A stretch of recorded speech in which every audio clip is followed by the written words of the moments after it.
სალამი მეგობრებო, მოკლედ ვიმყოფებით საგარეჯოში და თქვენ კადრშიც ხედავთ, აქ შეკრებილნი არიან მშრომელები, ადამიანები, ვინც მუშაობდნენ აი ამ კახეთის მაგისტრალის გაყვანაზე. დაახლოებით 200-250 ადამიანია ეხა ჩვენთან ერთად და ამ ადამიანებს მშრომელებს კომპანია Macro Construction-ი მოკლედ ხელფას არ აძლევს, ეს უკვე გრძელდება ზოგი მათგანის შემთხვევაში 3 თვე, ზოგი მათგანის შემთხვევაში 4 თვე და ასე შემდეგ. აღსანიშნავია ისიც, რომ აქ მშრომელების ნაწილი ქართველები არიან, ნაწილი ეთნიკურად აზერბაიჯანელები არიან, ასევე კომპანიას ჩამოყვანილი ყავს მიგრანტები თურქმენეთიდან და აზერბაიჯანიდან და მოკლედ აი ყველა ეს ადამიანი დღეს აი ამ საერთო გასაჭირის წინაშეა. მიუხედავად იმ ძალიან მძიმე შრომისა, რომელსაც ეს ადამიანები ყოველდღიურად ეწევიან, ისინი კომპანიამ დატოვა, შეიძლება ითქვას, ლუკმაპურის გარეშე. ჩვენ ახლა გვაქვს საშუალება, რომ გავესაუბროთ მშრომელებს და უშუალოდ მათგან მოვისმინოთ ის სიტუაცია, რომელიც აი ამ კომპანიაშია და რომელიც აი ამ ადამიანების თავს ხდება. გისმენთ. გამომართვი მე მგონი ჯობია. გამარჯობათ, რა ვიცი, შრომობთ პატრიოტულად, ადამიანურად, მშრომელი ხალხი ვართ აქ ყველა. ზოგ 3 თვის ფული აქვს ასაგები, ზოგ 4 თვისა, ზოგ 2 თვისა. არავინ, რა ვიცი, ყურადღებას არ გვაქცევდა დღემდე. დღეს გვეუბნებიან, იმ კვირაში იქნება, ამ კვირაში იქნება, გვატყუებდნენ, ანუ თავიდანვე გვატყუებდნენ და რა ვიცი, რამდენ ხან უნდა ვიყოთ ასე მშიერი რა. ოჯახები ყავს და მეუღლები ყავს, ყველა შრომელი ხალხი ვართ და ჩვენ ფულს ვითხოვთ რა. ჩვენი ფული გვინდა. ჩვენი ნაშრომი რა. იცით რა მითხარით? აი ჯერ თქვენ და მე თქვენთანაც გადმოვა. მითხარით აი კონკრეტულად აი თქვათ აქ შეკრებილი ადამიანების ყოველდღიურობა რა, ხო ანუ რაზე მუშაობენ, ეს რა სიმძიმის სამუშაოა და რა პირობებია ზოგადად. აი ერთია რომ თქვათ ამ ხელფას არ გაძლევენ, რაც ცხადია მთავარი საკითხია, მაგრამ ზოგადად რა სიტუაცია აქ, რამდენად მძიმეა ის საქმე, რომელსაც თქვენ აკეთებთ?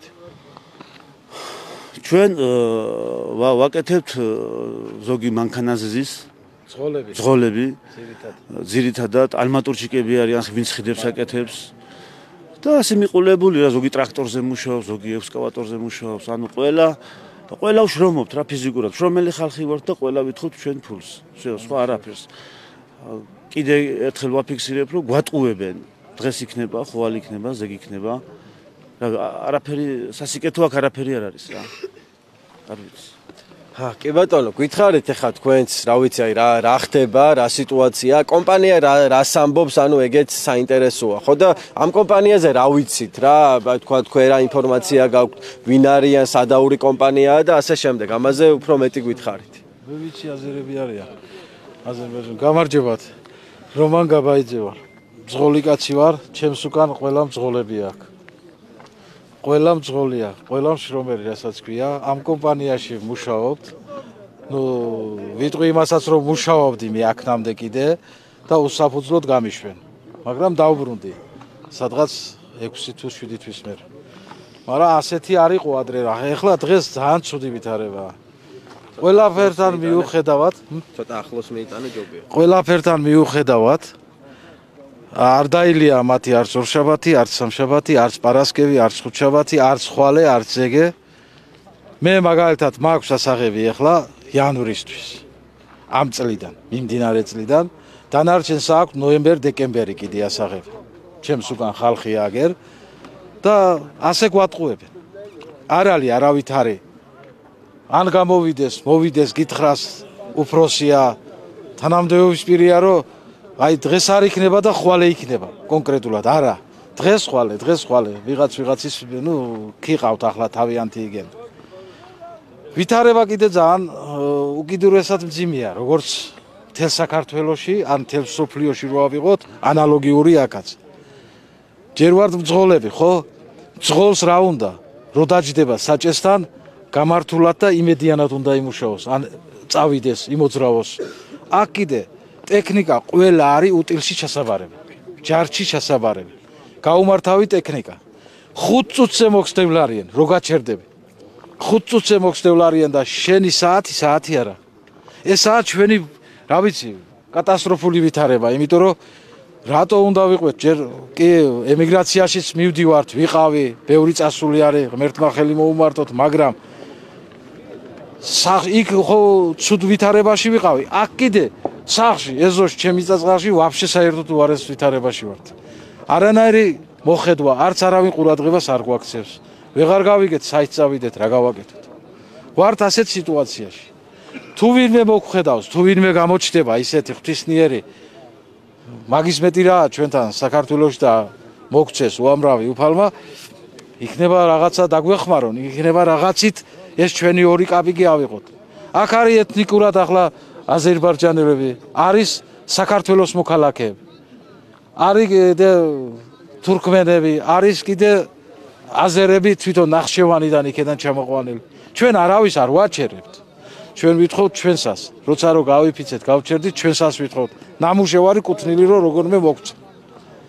არ არის იძახიან ფულები, თვითონ რესტორნებში არიკლებენ და ფუფუნებაში არიან ბიძია და ჩვენ ლუკმაპური გვინდა.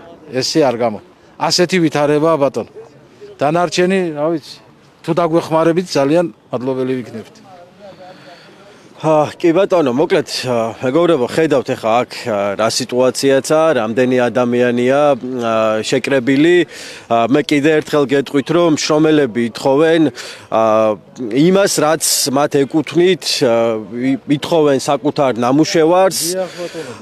აქ ადამიანებს არ აძლევენ ხელფას, ზოგი მათგანს 3 თვეა არ აუღია ნამუშევარი, ზოგს 4 თვეა და მოკლედ მე ყველას მოგიწოდებ სოლიდარობისკენ.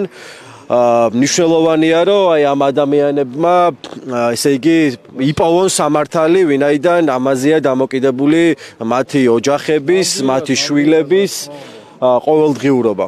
მე გემშვიდობებით და თვალი ადევნეთ ჩვენ გვერდ, ჩვენ შემოგთავაზებთ აუცილებლად ამ საკითხთან დაკავშირებით სხვა მასალებსაც. გაიხარე, უღრმესი მადლობა.